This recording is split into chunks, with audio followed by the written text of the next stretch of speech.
আজ থেকে প্রায় ২৫০০ বছর আগের ঘটনা এটা। এটা প্রাচীন গ্রিসে ঘটছিল ঘটনাটা এরকম যে একটা মাঠের মধ্যে ২০-২৫ জন মিলে গল্পগুজব করতেছে। হঠাৎ করে গল্প করতে করতে একজন অজ্ঞান হয়ে পড়ে গেছে। যখন অজ্ঞান হয়ে পড়ে গেছে তারপরে তার সারাটা শরীর, ভূমিকম্প হলে মাটি যেমন কাঁপতে থাকে এরকম করে সারাটা শরীর কাঁপতেছিল। বেশ কিছুক্ষণ কাঁপলো। আশেপাশের লোক চিন্তা করতেছে এ নিশ্চয়ই বোধহয় কোনো অপকর্ম করছে, কোনো মনে হয় অন্যায় করছে, এই কারণে ঐশ্বরিক কোনো শক্তি তাকে অজ্ঞান করে এরকম করে শরীরের মধ্যে দেখতে পাচ্ছে না, কিন্তু যে পানিশমেন্ট দিচ্ছে, শাস্তি দিচ্ছে। তো এইরকম ১-১.৫ মিনিট হওয়ার পরে কাঁপুনি যখন বন্ধ হলো, কিছুক্ষণ পরে এদিক ওদিক থেকে পানি নিয়ে এসে তার গায়ে ছিটাই দিছে। সেই লোকটা বলতেছে কি হয়েছে স্যার, কিছুই খেয়াল নাই। আশেপাশের লোক বলতেছে না, তোমার নিশ্চয়ই কোনো খারাপ কিছু করছো, তোমাকে আর আমাদের সাথে রাখা যাবে না, তোমার বিচার করতে হবে। বিচার করার জন্য তাকে ওইখানকার যে বিচারক কমিটি ছিল, মানে জোর জবরদস্তি করে টেনে হেসড়ে তাকে সেখানে নিয়ে গেছে। নিয়ে যাওয়ার পরে যারা বিচারক আছেন তারা জিজ্ঞেস করছে যে তোমার সম্বন্ধে যে অভিযোগ আসছে এইটার ব্যাপারে তোমার বলার কি আছে। তো ওই লোক তো অজ্ঞান হয়ে গেছিল, সে জানেও না যে কি করছে। সে বলতেছে আমি তো কিছুই জানি না, কিছুই খেয়াল করতে পারছি না। আশেপাশের সবাই বলতেছে যে না, এরকম ঘটনা ঘটছে, সে অজ্ঞান হয়ে গেছিল, তার সারাটা শরীর ভূমিকম্প হলে মাটি যেমন কাঁপতে থাকে তার সারা শরীর কাঁপতেছিল। তখন বিচারকরা এদিক ওদিক তাকাইলো, সবাই একই সাক্ষী দিচ্ছে, এবং বিচারকরা বুদ্ধিশুদ্ধি করে বলল যে তুমি নিশ্চয়ই এমন কিছু করছো, এই সমাজে তোমার আর রাখা যাবে না, তোমাকে ১ সপ্তাহের মতো সময় এখানে আমরা আলাদা করে, ওই যে করোনায় আক্রান্ত হইলে যেমন একদম আলাদা করে রাখতো না, শুধু আলাদা করে যে চেহারা দেখার বুদ্ধি নাই, খাবার দাবার দিত, এরকম করে ১ সপ্তাহ রাখবো। তারপরে তোমাকে এইখান থেকে, দ্বীপ থেকে বের করে অন্য জায়গায় নির্বাসনে পাঠিয়ে দেওয়া হবে। তা প্রাচীন গ্রিস দেশে ২৫০০ বছর আগে যখন যে কেউ এরকম ঘটনার মধ্যে পড়তো, তখন তাকে এরকম করে জোর জবরদস্তি করে ওই বিচারকদের সামনে নিয়ে আসতো। বিচারকরা যখন শুনতো যে ৮-১০ জন বলতেছে যে হ্যাঁ এই লোকের এইরকম ঘটনাই ঘটছে, তখন তাকে ১ সপ্তাহ এক জায়গায় আটকে রাখার পরে তারপরে নির্বাসনে অন্য জায়গায় পাঠিয়ে দিত। তো এরকম করে প্রায় ১৫-২০ বছর চলছে এই ঘটনা প্রাচীন গ্রিসে। হঠাৎ করে একটা অদ্ভুত ঘটনা ঘটছে। ঘটনাটা একদিন বিচার চলছে, একজন এরকম অজ্ঞান হয়ে গেছিল, তার শাস্তি, তার পানিশমেন্ট কি হবে এটা নিয়ে যখন বিচারকরা আলোচনা করছে, হঠাৎ করে একজন বিচারক অজ্ঞান হয়ে গেছে, এবং সেই বিচারকের সারাটা শরীর ভূমিকম্প হইলে যেমন কাঁপে সেই রকম তার শরীরটা কাঁপতেছিল। মানুষজন চিন্তা করতেছে যার প্রধান বিচারক, মানে বিচারকদের যে প্যানেল আছে তার মধ্যে প্রধান বিচারক যিনি, উনি অজ্ঞান হয়ে গেছে এবং তার সারাটা শরীর কাঁপতেছে। এখন অন্যান্য বিচারকরা চিন্তা করতেছে এনার বিচার কে করবে, এনাকে কি পানিশমেন্ট দেওয়া যাবে কিনা। এবং অন্য বিচারকরা বলতেছে না, আমরা যতদিন থেকে আসি ইনি তো আমাদের চিফ জাস্টিস, এনার তো কোনো রকমের অন্যায় দেখি নাই, কোনো খারাপ কাজ দেখি নাই, সারা জীবন খালি মানুষের উপকার করছে, এই লোক হঠাৎ করে অজ্ঞান হইল, কারণটা কি। তখন ওনারা একটা সিদ্ধান্ত নিল যে আচ্ছা এইটার আসলে কি অন্য কোনো কারণ আছে নাকি, সেটা জানার কোনো বুদ্ধি আছে কিনা। তখন হঠাৎ করে একটা লোক হাত তুলছে, হাত তুলে বলতেছে যে গোটাল শরীর নিয়ে গবেষণা করে এরকম একজনের খোঁজ ওনার কাছে আছে। বলছে ঠিক আছে, তাহলে ওইখানে আমরা যাই, ওইখানে গিয়ে জানার চেষ্টা করি যে উনি এইটার অন্য কোনো কারণ আছে কিনা সেটা বলতে পারেন কিনা। একটা তদন্ত কমিটি ওই সবচাইতে জ্ঞানী লোক যিনি সারা শরীর নিয়ে গবেষণা করে ওনার কাছে চলে গেছেন, যে গোটাল ঘটনাটা সংক্ষেপে বলে দিয়েছেন। ওই জ্ঞানী লোক যার কাছে গেছে উনি আমরা যে মেডিকেল সায়েন্স পড়ি এইটার ফাউন্ডিং ফাদার, আসলে ফাউন্ডিং ফাদার বললে একটু ভুল হবে, ওনার নাম হিপোক্রেটাস। যারা ডক্টর তারা জানে যখন মেডিকেলে চান্স পায় তখন যার নামে ওত দেয় তার নাম হিপোক্রেটাস। এবং ইন্টারেস্টিং জিনিস, উনি ওনাদের ঘটনাটা শুনে বলছে যে ঠিক আছে আমাকে কয়েকটা দিন টাইম দেন, আমি এটা নিয়ে একটু গবেষণা করি, একটু ভাবনা চিন্তা করি, তারপর আপনাদের বলবো। বাস ওনারা চলে গেছে। ১.৫-২ সপ্তাহ পরে উনি ওনাদের কাছে লোক পাঠাইছে যে আমি কারণ খুঁজে পেয়েছি। সব লোক অধীর আগ্রহে অপেক্ষা করতেছে কারণটা কি। যখন হিপোক্রেটাসের 1-to-1 সামনাসামনি আসছে তখন উনি বলতেছেন যে আপনারা যে মনে করছেন যে কোনো ঐশ্বরিক শক্তি এ কোনো অপরাধ করছে, কোনো পাপ করছে, এই কারণে তাকে যে অজ্ঞান করে এরকম করে মারধর করতেছে, আপনারা দেখতে পাচ্ছেন না, ব্যাপারটা মোটাই এরকম না। তা ব্যাপারটা কি বলছে ব্যাপারটা হচ্ছে মাথার মধ্যে বিভিন্ন ক্রিয়া বিক্রিয়া হয়।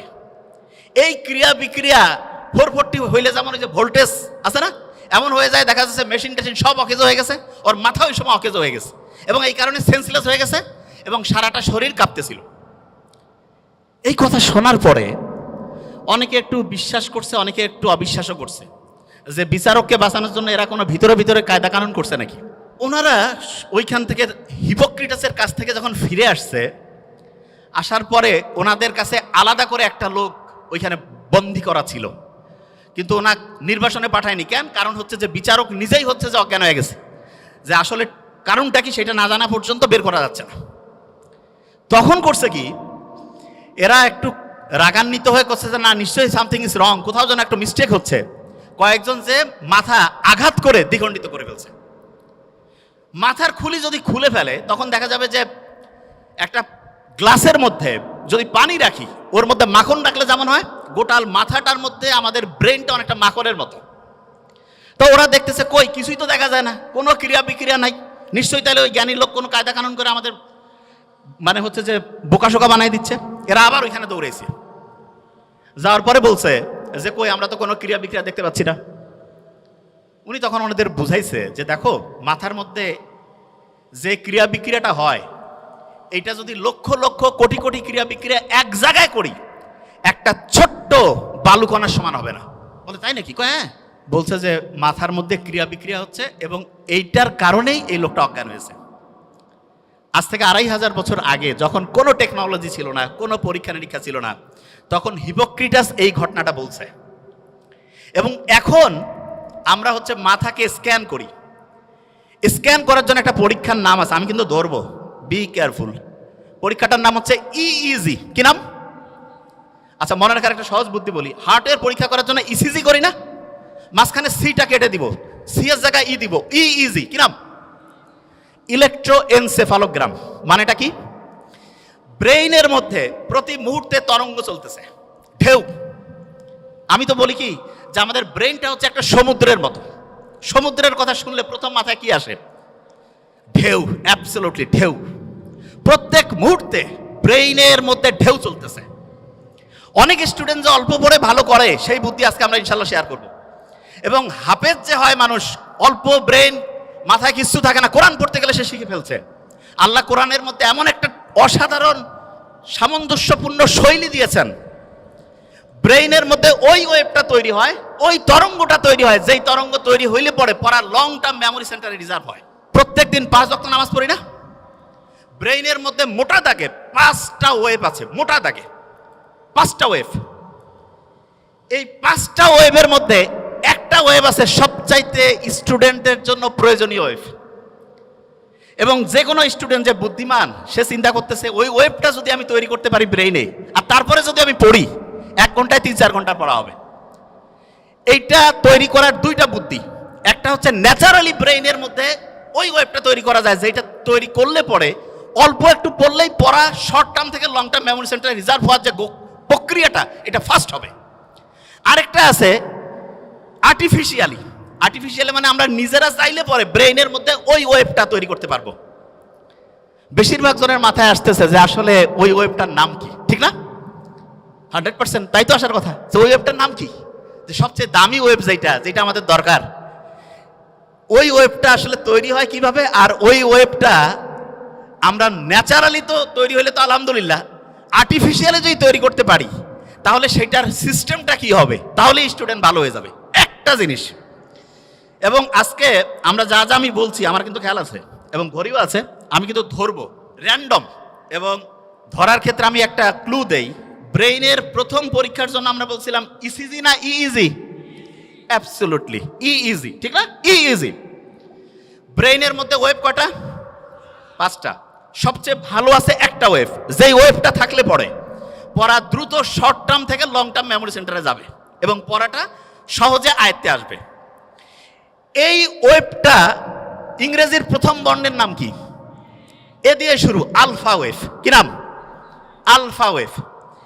এবং আলফা ওয়েভ এইটা যখন ব্রেইনে তৈরি হয়, প্রতি মুহূর্তে 8টা থেকে 12টা, প্রতি সেকেন্ডে 8টা থেকে 12টা ঢেউ চলে। কয়টা? 8টা থেকে 12টা।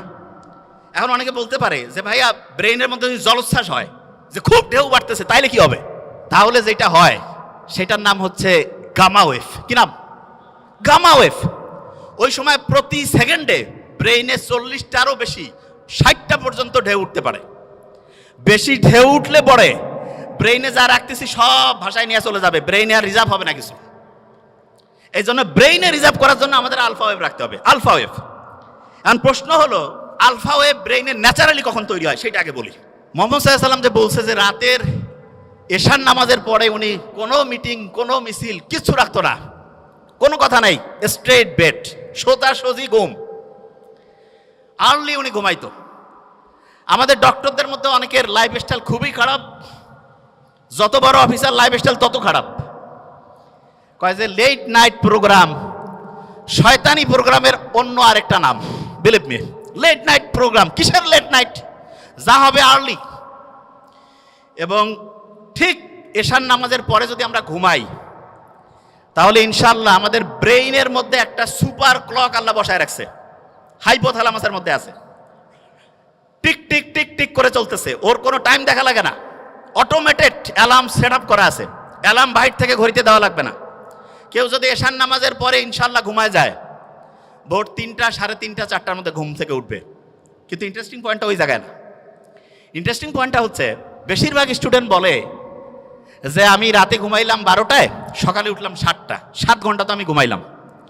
আর একজন ঘুমাচ্ছে রাত 9টায়, সে উঠলো ভোর 4টায়, সেও 7 ঘন্টা। তো অনেকের মাথায় আসে যে 7 ঘন্টা ঘুমাইলে হয়েছে, কখন ঘুমাই, টাইম তো 7 ঘন্টায় হয়েছে, ব্রেন বোধহয় ঠিকভাবেই কাজ করতেছে। নো, এটা ভয়ঙ্কর একটা মিস্টেক, ভয়ঙ্কর। ব্রেনটা রিচার্জ হওয়ার জন্য সবচাইতে দামি প্রসিজার যতগুলো পদ্ধতি আল্লাহ দিয়েছে তার মধ্যে নাম্বার 1 হচ্ছে ঘুম। এখন ঘুমের মধ্যে ব্রেনটা চার্জ হয়, কিন্তু চার্জিং এর সিস্টেমের মধ্যে একটু আল্লাহ টেকনিক লাগাই দিছে। ব্রেইনের মধ্যে যে হাইপোথ্যালামাসের মধ্যে যে মাস্টার ক্লকটা আছে, সে চার্জিং সিস্টেমটা ঘন্টায় ঘন্টায় চেঞ্জ করে। মানে এটা কি, একটু এক্সাম্পল দেই। ধরা যাক কেউ রাত ঠিক 9টায় ঘুমাইছে, ব্রেন চার্জ শুরু হয়েছে, ওই সময় সে চার্জিং পয়েন্টের মধ্যে যে চার্জারটা লাগায় রাখছে সেইটার প্রতি মুহূর্তে চার্জিং ক্যাপাসিটি 100 ওয়াট। কত ওয়াট? 100। এরকম করে 7 ঘন্টায় তাহলে কত ওয়াট চার্জ হবে? 700। কেউ যখন রাত 12টায় ঘুমাইতে গেছে, 12টা থেকে 3টা, এই সময় প্রতি ঘন্টায় তার চার্জিং হবে 100 ইউনিট করে। কত? 3টার পর 4টা পর্যন্ত 50 ইউনিট করে। কত? 4টার পর ফজরের সময়, যে সময় শয়তান আসি কয় আরো ঘুমা, ওই সময় চার্জিং 20 ওয়াট। কয় ওয়াট? 20 ওয়াট। অনেক ছেলে মেয়ে আছে কয় আমি মাগরিবের সময় আমার দিন শুরু, ফজরের পরে আমার দিন হচ্ছে রাতের ঘুম শুরু। মানে রাতে সে ঘুমাইতে যায় ফজরের পরে, এবং সে বলে যে আমি 8-9 ঘন্টা ঘুমাই। আর্লি মর্নিং ফজরের নামাজের পরে ওই সময় চার্জ হচ্ছে 10 ওয়াট। কয় ওয়াট?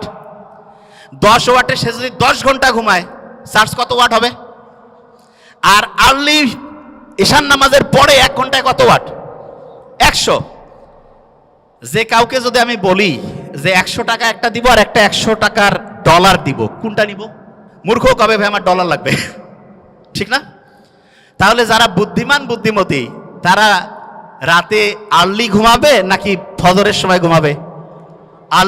আর্লি ঘুমাইলে কি ডলার পাবো না টাকা পাবো? 100 ওয়াট করে প্রতি মুহূর্তে চার্জিং হবে। এখন অনেকের মাথায় একটা প্রশ্ন আসে যে ভাই এটা কিভাবে কাজ করে, কারণটা কি? আল্লাহ ওই যে ঘড়ি হাইপোথ্যালামাসের মধ্যে বসায় রাখছে, সেইখানে ঘুমের মধ্যে 2টা ভাগ করছে। একটা হচ্ছে ডিপ স্লিপ, কি নাম?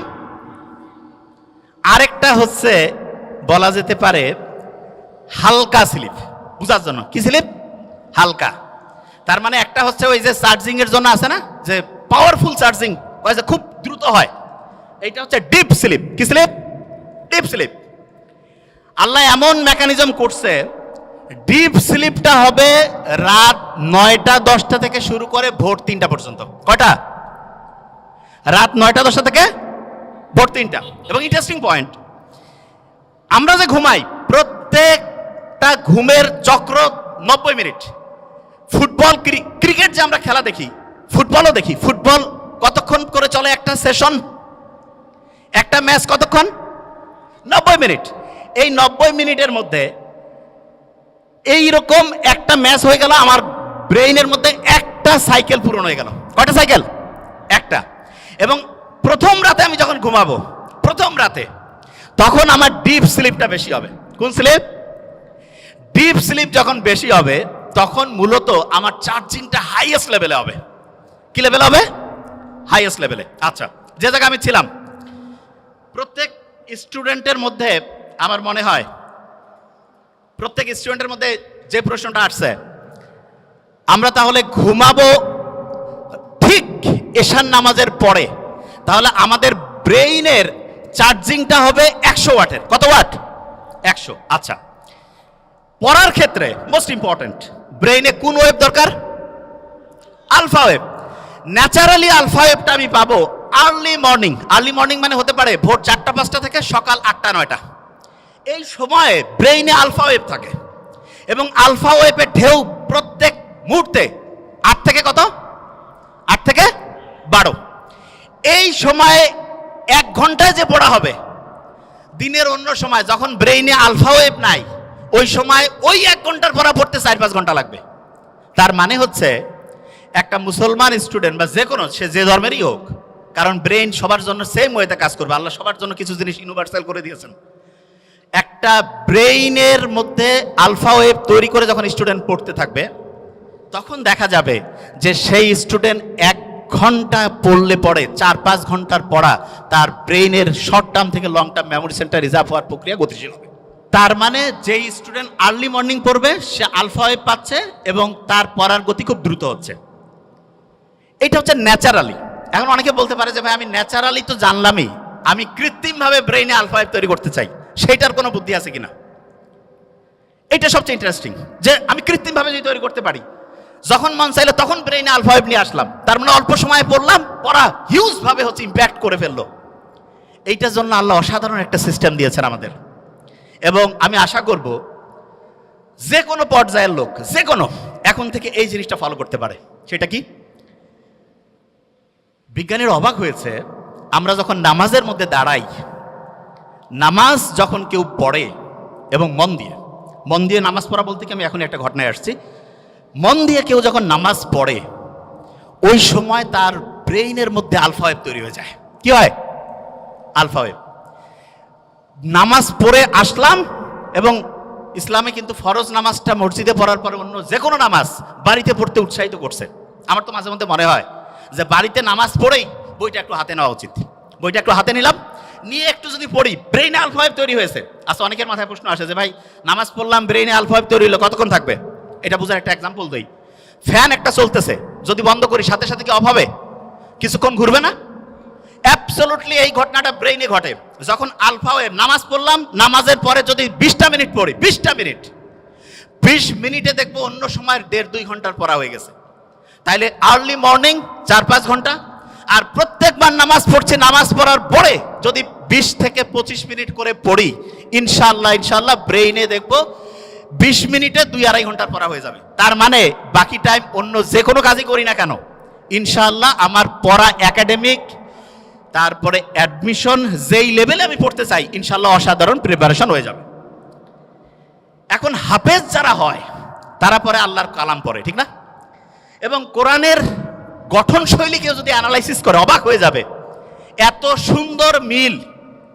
আমি তো আরবি পড়ি, বোঝার চেষ্টা করি। কেউ যদি সূরা নাসটা পড়ে, নিশ্চয়ই মনে মনে একটু আমরা যদি পড়ি, হ্যাঁ, কুল আউযু বিরাব্বিন নাস, মালিকিন নাস, সবগুলোর মধ্যে একটা কি অসাধারণ ছন্দ আল্লাহ দিয়ে রাখছেন।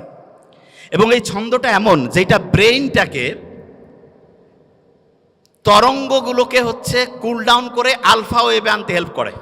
তার মানে নামাজের টাইম নাই, মন চাচ্ছে যে আমি একটু পড়া আমার আলফা ওয়েভে পড়বো, কোরআনটা বের করে সূরা ফাতিহাটা একটু পড়ি, আর কিচ্ছু করা লাগবে না, তারপরে হচ্ছে 20 মিনিট পড়বো, ব্রেইন আলফা ওয়েভে ইনশাআল্লাহ 20 মিনিট অটোমেটিক কাজ করবে। অনেকে মনে করে কোরআন পড়তেছি টাইম লস হবে, মূর্খ। ব্রেইনে আলফা ওয়েভ থাকলে যাই করবো 20 মিনিটে তো 1.5-2 ঘন্টা। কেউ পারবে আমার সাথে? কেউ পারবে? প্রশ্নই আসে না। কোরআন যখন পড়ে কেউ, দেখা যাচ্ছে ক্লাসের পড়া হয় না, সাধারণত হাফেজিতে, সাধারণত এখন আল্লাহর রহমতে ট্রেন্ড চেঞ্জ হয়েছে, দেখা যায় যেই ছেলে মেয়ের কোনো বুদ্ধিশুদ্ধি নাই, কাউকে আল্লাহর রাস্তায় দিয়ে দাও আল্লাহর রাস্তায় দিল, কিন্তু দেখা যাচ্ছে সেও হাফেজ হয়ে আসছে, ঠিক না? তা আল্লাহ তো বলছে যে আমি তো তোমাকে হেল্প করবই, এবং আল্লাহ যে প্যাটার্ন দিয়েছে সেইখানে কোরআন পড়ার পরে আলফা ওয়েভ তৈরি হয়, দ্রুত তার পড়া, দেখা যাচ্ছে শর্ট টার্ম থেকে লং টার্ম মেমোরি সেন্টার রিজার্ভের প্রক্রিয়াটা গতিশীল হয়। তার মানে আমরা 3টা জিনিস অলরেডি শিখছি, শেয়ার করেছি 3টা জিনিস। নাম্বার 1, আর্লি মর্নিং যদি পড়ি ব্রেনে কোন ওয়েভ? আলফা। যখন নামাজ পড়লাম তারপরে কোন ওয়েভ? যখন কোরআন পড়লাম তারপরে কোন ওয়েভ? আলফা। 3টা বুদ্ধি পেয়েছি। আচ্ছা, এখন একটা প্রশ্ন আসে, সেটি হচ্ছে অনেকেই বলে যে ভাই আমি তো নামাজ কালাম পড়ি, রোজা রাখি, সবই আছে, একটু ইসলামের বাইরে অন্য কোনো কিছু করি, তা কি এমন হবে? ভালো আমল আর যদি খারাপ আমল কাটাকাটি করে কিছু থাকলে তো আমি ডান হাতে আমল নামা পেয়ে বেহেশতে চলে যাব, এরকম চিন্তা কিন্তু অনেকের মাথার মধ্যে আছে। তাই এইরকম একটা প্লেনের মধ্যে 2জন যাত্রী পাশাপাশি বসা, একজন মুসলমান আর একজন অন্য ধর্মের। অন্য ধর্মের বলতেছে যে অফার করছে যে একটু ওয়াইন খাও, তা বলছে না না আমি কেন ওয়াইন খাবো, আমি মুসলমান। আরে বাবা তুমি কি এখন মসজিদে আসো নাকি, ওয়াইন খেলে কি হবে? বলছে না আমি ওয়াইন খাই না। তখন যে ওয়াইন অফার করতেছে সে বলতেছে যে তোমাদের যে কি ধর্ম রে বাবা, গির্জায় গেলে আমরা ওয়াইন খাই না, তোমরা আবার মসজিদ না মানে হচ্ছে বাড়ি না, একটু ফ্লাইটের মধ্যে একটু রিল্যাক্স করবা তবু ওয়াইন খাবা না, ব্যাপারটা কি?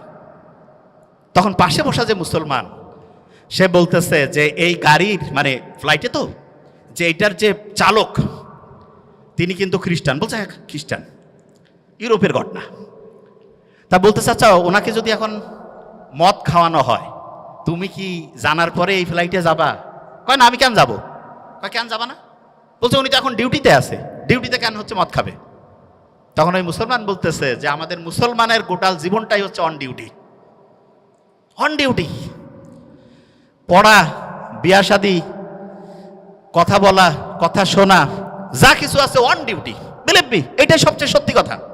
অনেকে আমরা মনে করি কি মসজিদের মধ্যে যাবো ওই সময় আল্লাহ আল্লাহ করবো, আল্লাহ আল্লাহ তো অবশ্যই করবো, কিন্তু আল্লাহ প্র্যাকটিক্যাল জিনিসটা সবচেয়ে বেশি পছন্দ করেন, সবচাইতে বেশি পছন্দ করেন প্র্যাকটিক্যাল। এবং আল্লাহর কাছে যখন আমরা দোয়া করি রাব্বানা আতিনা ফিদ দুনিয়া, দুনিয়াও লাগবে আখেরাতও, হ্যাঁ, তবে দুনিয়া পাইতে গিয়ে যাতে আখেরাত ধ্বংস না করি, এইটা খুব গুরুত্বপূর্ণ।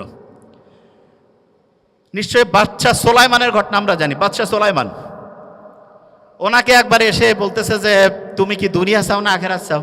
তো উনি খুব বুদ্ধিমান, আল্লাহর নবী, সম্ভবত আমার এটা আবার বাদশাহ সোলাইমান, হ্যাঁ দাউদ আলাইহিস সালামের সম্ভবত সন্তান, আমি যতদূর আমার মাথায় আসে। তা উনি বলতেছে বুদ্ধি করে চিন্তা করে যে না আমি আখেরাত চাই। তা বললো তুমি আখেরাত চাও, দুনিয়া তোমাকে খুশি হয়ে দিয়ে দিলাম। তার মানে কেউ যদি আখেরাতে চিন্তা করে, অনেকে চিন্তা করে আখেরাতে চিন্তা করলে দুনিয়া ধ্বংস হয়ে যাবে, কমপ্লিটলি মিস্টেক। এবং এটার কারণটা কি সেটা বলি। অস্ট্রেলিয়ার একজন ডক্টর, নামটা এখন মাথায় নাই, আমরা কয়েকদিন আগে আমি ওনার আর্টিকেলটা পড়লাম, অ্যাবসলুটলি 2 সপ্তাহ আগে, মুসলমান ডক্টর। উনি গাজায় গেছে, প্যালেস্টাইনের হচ্ছে যে ইয়া করছে, ওটাকে কি বলে, অপারেশন করছে। তা ইসরায়েল যে ভয়ঙ্কর ধ্বংসলীলা চালাইছে, অজ্ঞান করার যে জিনিসপত্র সেটাও নাই, অজ্ঞান করার জিনিসপত্র নাই। উনি জানে যে অজ্ঞান করার মাঝখানে হচ্ছে জিনিস শেষ হয়ে যাবে। অপারেশনের মাঝখানে ঘুম থেকে উঠছে, উঠে কোরআন তেলাওয়াত শুরু করছে, তারপরে অপারেশন উনি বন্ধ রাখছে। তা যিনি রুগী বলতেছেন আপনি অপারেশন করেন, বলছে ইশারা করছে, কোরআন তেলাওয়াত করছে, ইশারা করছে, বলছে তুমি কষ্ট পাচ্ছ না? উনি কোরআন তেলাওয়াত করছেন। তখন ওই অপারেশনের পাশে যে আরেকজন আছে বলছে না উনি কষ্ট পাচ্ছেন না।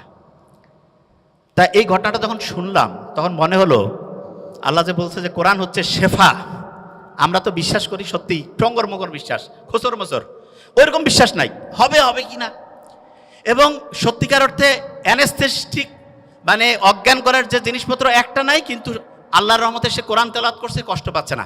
ওই ঘটনাটা জানি তো, আলী রাদিয়াল্লাহু তাআলা আনহুর যে পায়ের মধ্যে তিল লাগছিল, নামাজের সময় বের করতে বলছে।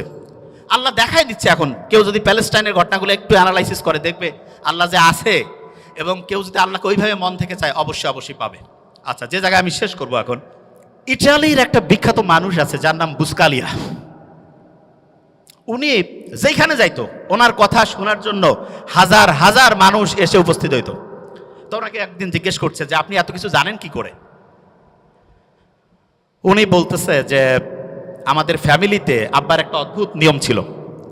সেই নিয়মটা হচ্ছে এরকম, প্রত্যেক দিন রাতের খাবারটা আমার বাবা আমাদের সব ভাই বোনকে একসাথে নিয়ে খাইতো, এবং প্রত্যেক সন্তানকে তিনি আলাদা করে জিজ্ঞেস করতেন, what did you learn for the day? আজকের জন্য তুমি কি শিখছো? প্রত্যেককে বলতে হইতো। একজন যদি ঠিকভাবে বলতে না পারে যে আমি আজকে কিছু শিখি নাই, খাবার টেবিলে খাবার রেডি, এক এক করে সবাই উত্তর দিচ্ছে, একজন বলছে আমি ঠিক আজকে কি যে শিখছি বুঝতেছি না, বাবা বলতো খাবার একটু দেরি হবে, বই নিয়ে আসো, পড়ো, সবাই মিলে শিখি, তারপরে খাবো। তা বুসকালিয়া বলতেছে যে আমরা যখন ছোট ছিলাম আব্বার এই অদ্ভুত আচরণে খুব বিরক্ত হইতাম, যে কি টর্চার শুরু করছে আমাদের। তা প্রত্যেক দিন বিকালবেলা প্রত্যেক ভাই বোন একজন আরেকজনকে বলছে, তুই কি শিখছিস আজকে বল।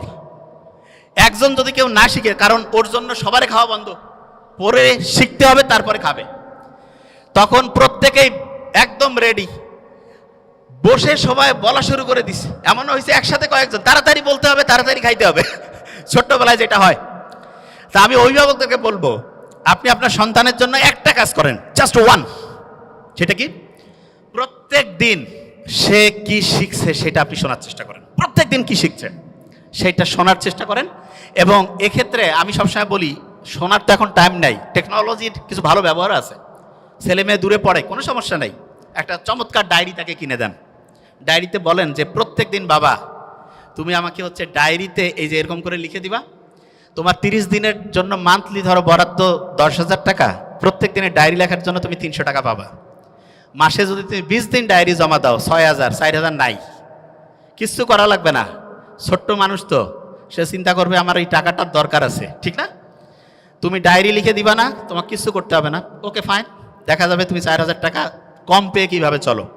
এবং এটা রেগুলার করতে হবে। আমার ছোট ভাই ওইখানে আছে, ডক্টর নোবেল, তারা যখন কলেজে পড়তো আমি ওদেরকে রসুন আর গরুর মাংসের ঝোল দিতাম। আমি মেডিকেলে পড়তাম, তা আমার বন্ধু, আমার রুমমেট যারা বলতো, দোস্ত তুই এরকম কেন রে, একটু গোস্ত দিবি। আমি বলছি না, এখন গোস্ত খাইলে ভবিষ্যতে গোস্তের কি আকর্ষণ সেটা থাকবে না। এই জন্য অনেকে আছে না, সন্তানকে সব কিছু দিয়ে দেয়, মোটেই না। আপনার যা কিছু আছে ওইটা যদি সন্তান বুঝেছে ওইটা ওর, আপনার সন্তান ধ্বংস হওয়ার সম্ভাবনা 99%। এই জন্য সন্তানকে কষ্ট করাইতে শিখবেন, এবং এটা ম্যান্ডেটরি। এবং তাকে বুঝাতে হবে যে বাবা তুমি যেই ফ্যাসিলিটি পাচ্ছ এটা হচ্ছে এক্সট্রা, তোমাকে নিজে সব কিছু করে সামনে তোমার হিসাব, তোমার আমল তোমার হবে। আমার এখানে যেটা আছে এটা যে তুমি পাচ্ছ এটা তোমার এক্সট্রা দিচ্ছি তোমাকে। এবং সত্যিকার অর্থে সন্তানকে আমরা যেভাবে মানুষ করব সেরকম হবে। আস-সুন্নাহ ফাউন্ডেশন, উম্মার স্বার্থে সুন্নাহর সাথে।